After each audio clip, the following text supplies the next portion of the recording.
Good evening, everybody, and welcome to another edition, well, only the second edition of the College Football Kickoff Show. Brandon Rutherman here, about to get you ready for the first full week of college football for your week one. It's going to be a good one. Anyway, last week only went 3-2. Three of those games were knuckle biters. And I say knuckle because by the time the fourth quarter rolls around, you're already done with the nails. There were some games that could have easily been lost. Namely, well, we know about Georgia Tech. Really, all you needed to look at was the body language. They wanted it more, and they got it. So props to Georgia Tech for pulling out a huge conference win early on in the season. And you have SMU, who had to rally to beat Nevada in the final minute with a game-winning touchdown pass with over a minute to go. And then there's the game that kind of compensates for the Georgia Tech victory, which, I picked Florida State. And, conventional wisdom, or rather in this instance, twisted wisdom, would consider taking a more experienced team like Florida State. But there's one glaring problem with Florida State. They have a quarterback who I've never liked, regardless of it being Clemson or Oregon State. Well, Oregon State, it's easy to hate on, with me being a Ducks fan and all, but I always call him DJ Ukulele, because by and large I can't pronounce his name to save my own hide. So if Florida State has any chance at all, I would look for QB2 right now. Otherwise, it's going to be a long year for Mike Norvell. The good news is there's a long season in front. I'm a Mike Norvell believer. I believe in him. I believe he can right this ship. How? I have no idea. Especially when you consider you got Boston College coming to Tallahassee Labor Day night.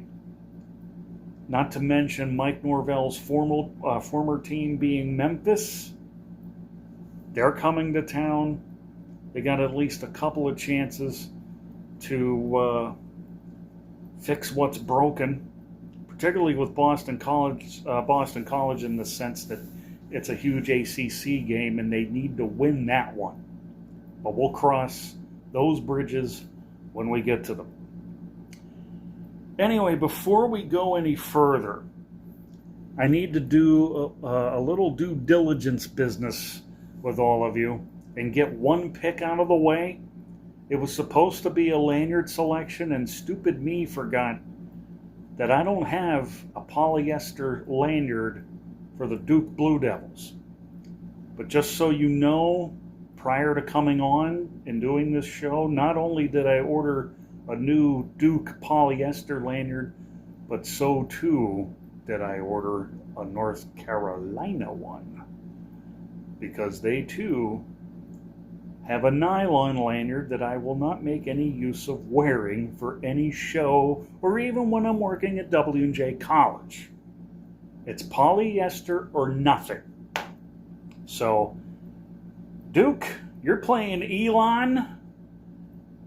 It's your first game without Mike Elko as head coach. I hope you beat the Fighting Musks, otherwise known as the Phoenix.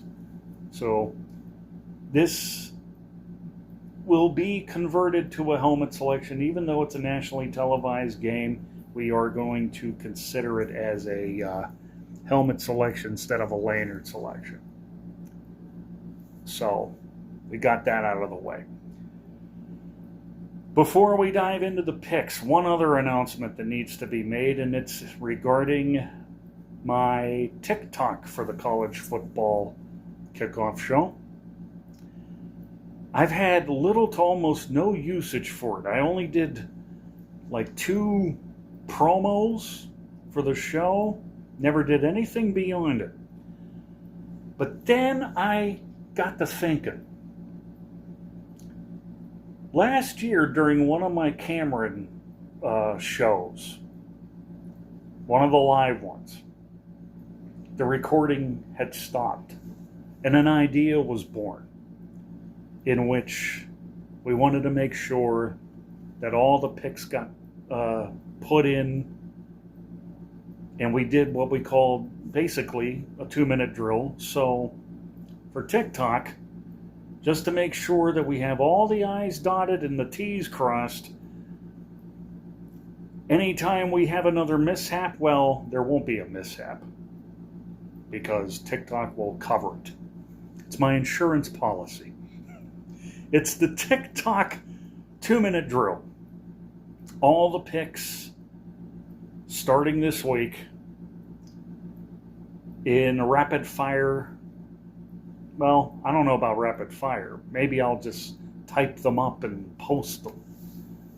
Save my mouth, my tongue, and my thoughts a lot of aggravation. So we want to make sure that we have everything covered for all of you who are on TikTok and want to go to TikTok.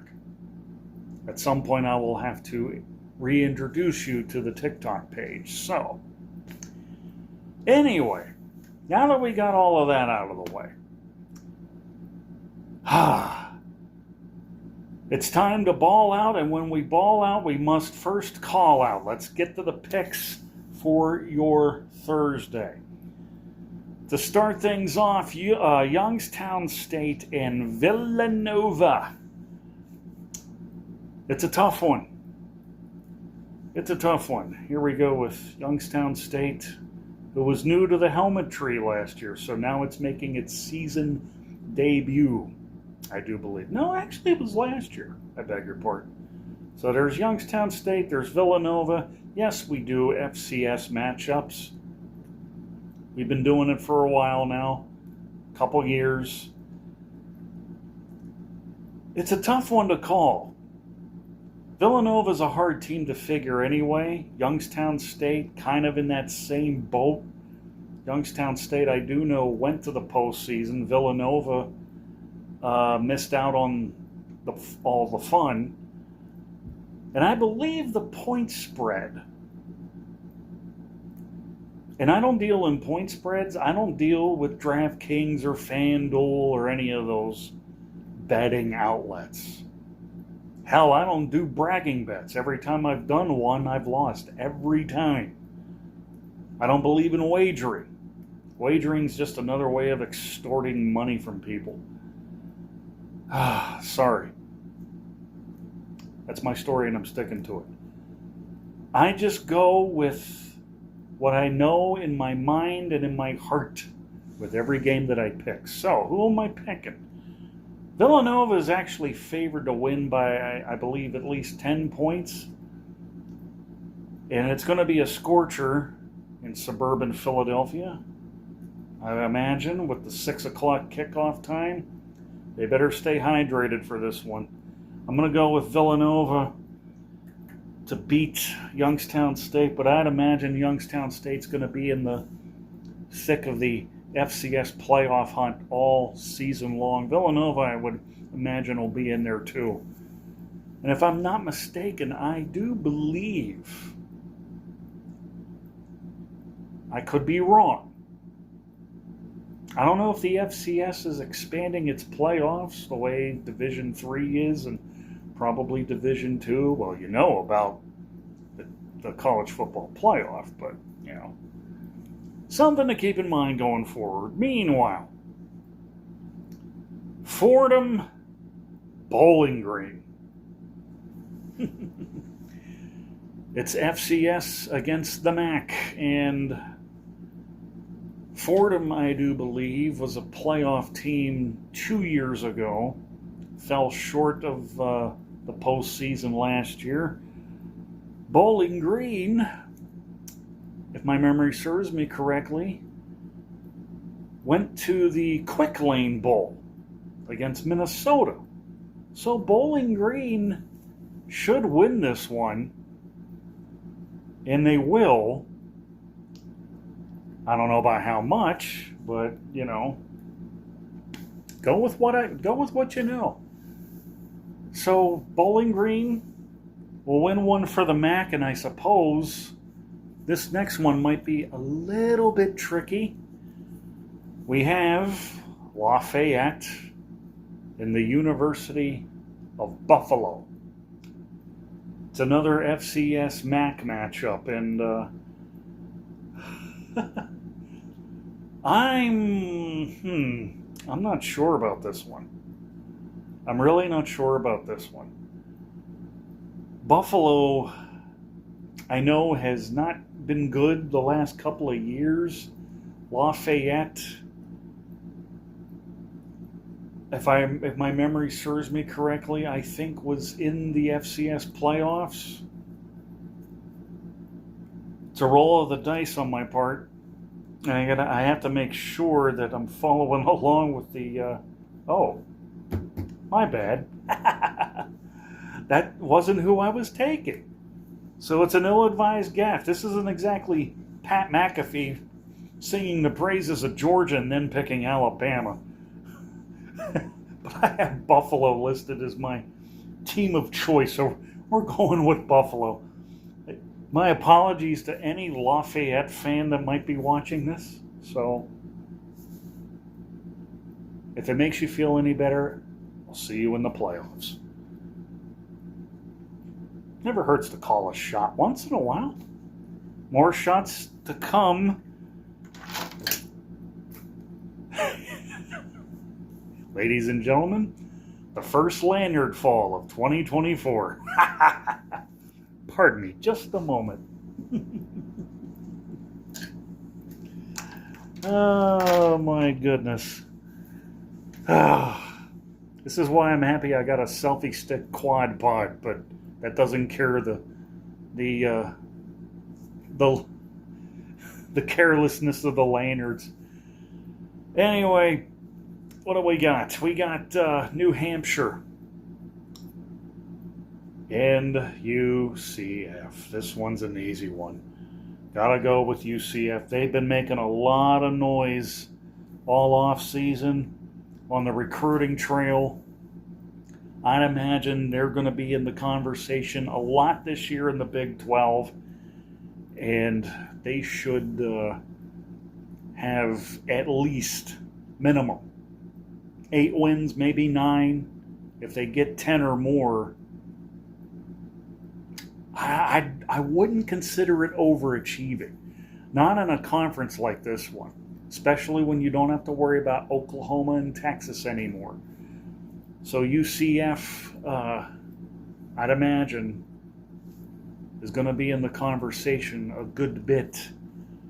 So we'll see what happens with it. For the first time ever on this show, Duquesne. Yeah, that's old school Duquesne right here. I'm not too crazy about the current Duquesne Duke logo that they wear on the sides of the helmets. You can hardly see it. I don't mind the Gothic nature of this at all. But Duquesne is making a short trip to Toledo to take on the vaunted Toledo Rockets. Duquesne, I know, played in the FCS playoffs and got throttled. I can't remember who they lost to. I think it was Youngstown State, now that I think about it. Of course, I could be wrong. But Duquesne, no chance. No chance in hell. Taking Toledo at home. Which now, is it already that time? Oh, we have to skip at least one. Okay, so there we go. Now we have another FCS team, 2 years removed from their initial foray into the FCS playoffs, Southeast Louisiana. And they're taking on Tulane. Yes, you could call it an in-state rivalry, I just call it nothing more than a wave crashing beat down. Go with the green wave. The next one. It is appalling to me that this should be on television. This really should be on television. Coastal Carolina and Jacksonville State. Going to be a good one. Going to be a very, very good one.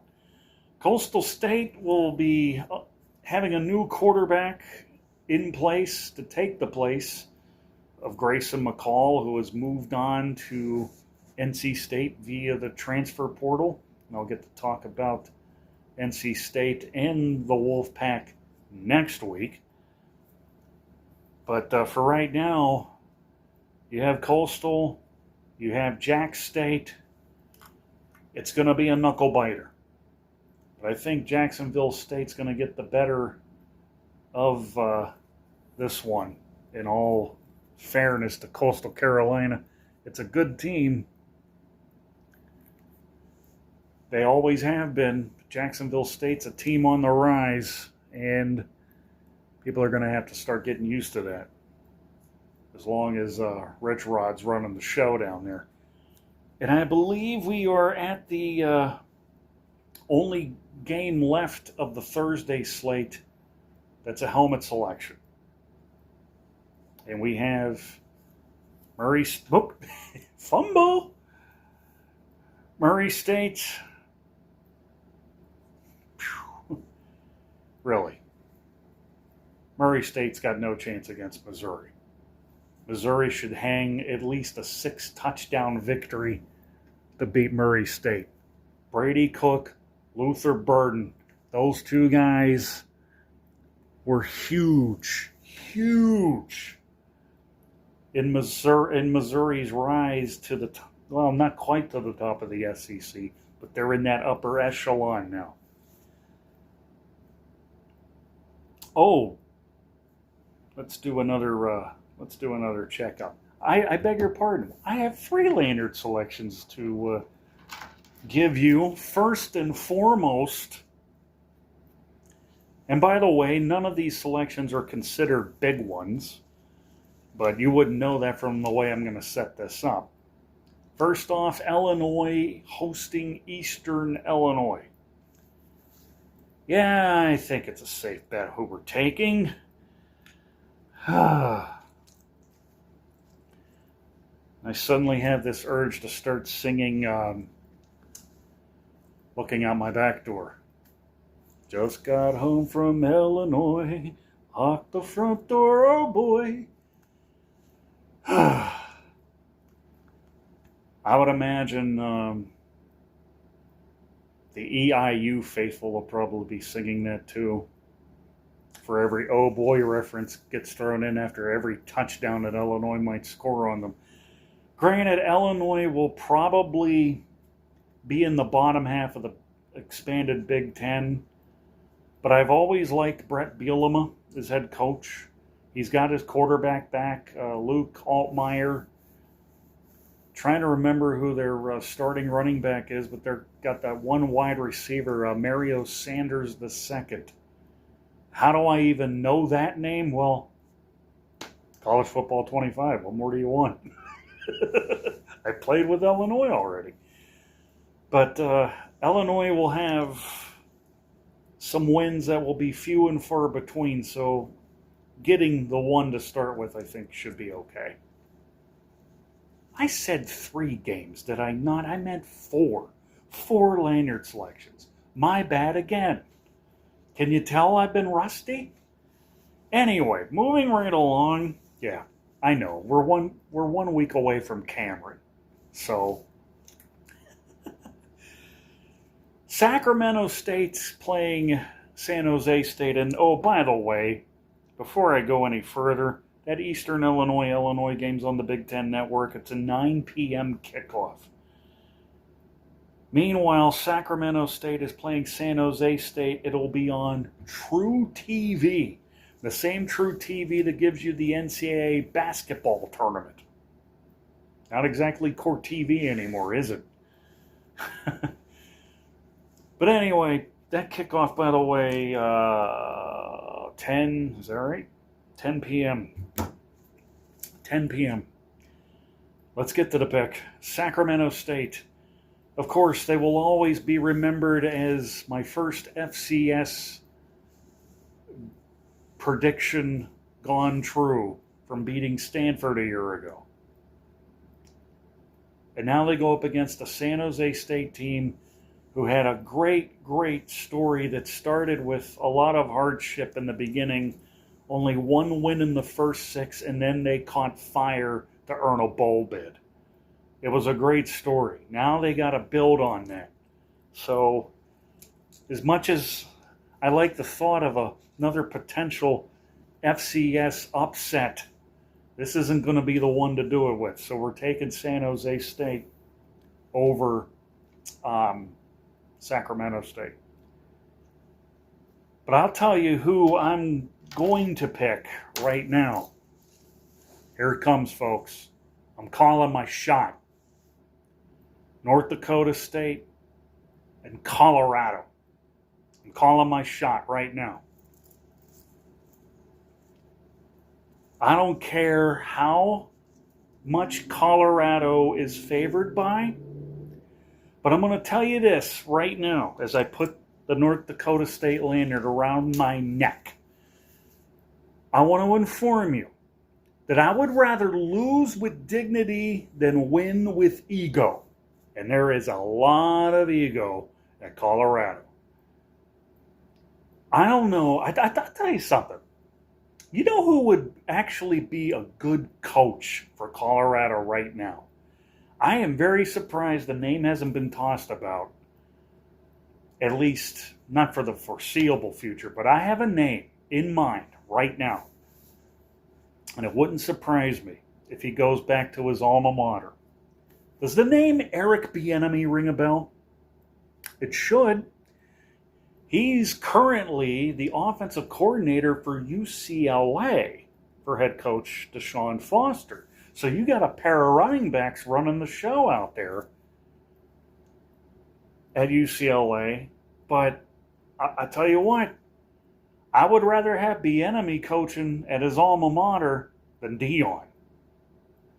So for those of you expecting a Deion Sanders impersonation, not going to get it this week. Sorry.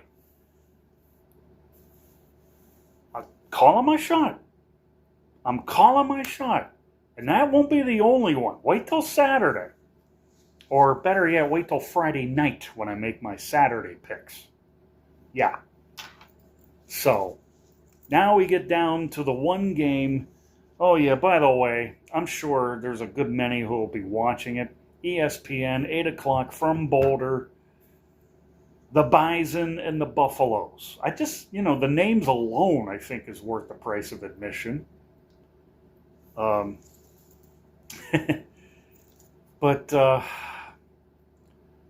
North Dakota State, oh, by the way, before I forget, you want to talk about a team that definitely has a chip on their shoulder after last year's FCS final loss or semifinal loss against Montana in overtime, one of the great games that nobody talked about. Yeah, they want to get back in that conversation with Montana, with South Dakota State. And they will. A win over Colorado, while it'll be hard, it will be hard. It would definitely give them a boost of morale and confidence. There you have it. I'm taking ND State. End of story. Which now leaves us in our Thursday slate with North Carolina and Minnesota. I mentioned North Carolina earlier. I don't have a nylon, or I have a nylon North Carolina lanyard, and I just ordered a new polyester one, which takes all the guesswork out of picking North Carolina, although I will go on record and say that if there is a player to watch who will probably prove me wrong anyway, because I'm going against the grain with taking the Gophers at home. Yeah, I'm taking Minnesota. So much so that not only will I wear a ball cap, or a lanyard, I'm going to wear a ball cap too. Why not? I'm a PJ Fleck guy. At least I'm not wearing a tie like PJ, but I'll support his team. This is probably the only time all year that you may see me wearing Minnesota Golden Gopher colors. But they have to stop Amari and Hampton, and it's going to be a tall order. A very tall order for Minnesota. Defense might have a problem. Offensively, I don't know. It's a tough one. It's a tough one. I'm just hoping that PJ gets his troops ready, lights a fire in them. You're playing at home, nationally televised audience. Just try and make it happen. That's all I ask. It's nothing against North Carolina, although Mac Brown, who recently celebrated his, I think, 78th birthday, it's not a knock on North Carolina. I dropped the lanyard on this one. Pardon the pun. So, it took us a while, but we got the Thursday picks out of the way. So now we got to get to the Friday picks. Something tells me I should have gone into my 2-minute drill already, as we are now coming up on a half hour's worth of show covering the Thursday and Friday selections. So now we have the Friday. Not as many games, but we're going to start things with the debut of Lehigh. Lehigh. We got them. Only because of their rivalry with Lafayette, which will make it the first time that I'll ever get to pick a game between Lafayette and Lehigh. And I bet you're wondering, what's next? The Ivy League? Well, Harvard and Yale would be a good place to start, wouldn't it? But anyway, Lehigh and Army will have at it 6 p.m. kick at West Point. Got to go with the Cadets to start things off there. We already mentioned Duke and having them beating Elon, so that's 2. And is that it? Wow. That's the only game where we're making a helmet selection. So all the rest of them, apart from the Duke one, now comes the lanyards. So we got to break them out. We'll make this one easy here. Oklahoma is playing Temple. Really. It hurts to wear anything from the Oklahoma Sooners. It really does. So we're taking Oklahoma. Michigan State hosting Florida Atlantic. This could potentially have an upset. I can't see that happening. Not with Sparty. Just can't see it happening. It's probably one of the few times this year that I think Michigan State will be a consensus winner in the pick parade, I should say. And that now leaves us with 2 games, 2 lanyards. Wisconsin hosting Western Michigan. It is year 2 for Mr. Luke Fickell. And with Wisconsin being in that heavily talented Big Ten, there's little margin for error. If Wisconsin played under the old Big Ten configuration, I think they would improve matters, but it's going to be kind of hard when you got to play not so much the teams that you play year in and year out, but you got to play Oregon. Cannot wait for that one. I will have a special. I always have a special place in my heart for any game between Wisconsin and Oregon after the two incredible Rose Bowls they played against each other. This week, however, I'm going to ride with the Badgers over the Broncos of Western Michigan, which now brings us to our final pick as we wrap up this installment of the College Football Kickoff Show. TCU heading to the Farm to take on Stanford. Stanford's got a couple of players. I believe, I want to say Cedric Irvin, and that name rings a bell a lot because I believe his dad played at Iowa, and like his dad, he's a running back. Plus, they got that receiver, and I don't want to look. I don't want to look it up. It's Anamayor, I believe. That's the name. But Stanford, now in the ACC, taking on TCU from the Big 12.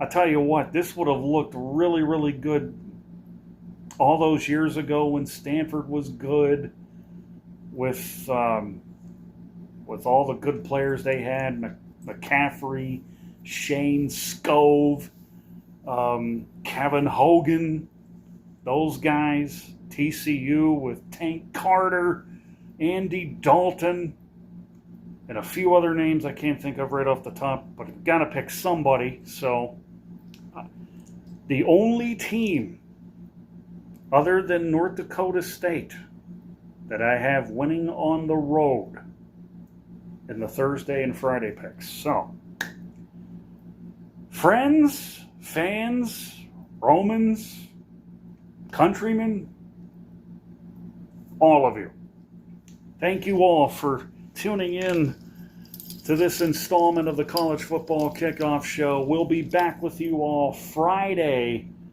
for the Saturday selections. And yes, next Saturday, we will be live on Facebook from Cameron Stadium for the first W&J home game of 2024. Could not wait to get down there. Cannot wait to go live. It is going to be an awesome, awesome time, all things considered. For now, from all of me to all of you, have yourselves a great one, and we'll talk to you Friday night. This has been the College Football Kickoff Show on Facebook and YouTube. Take care, and have a good one.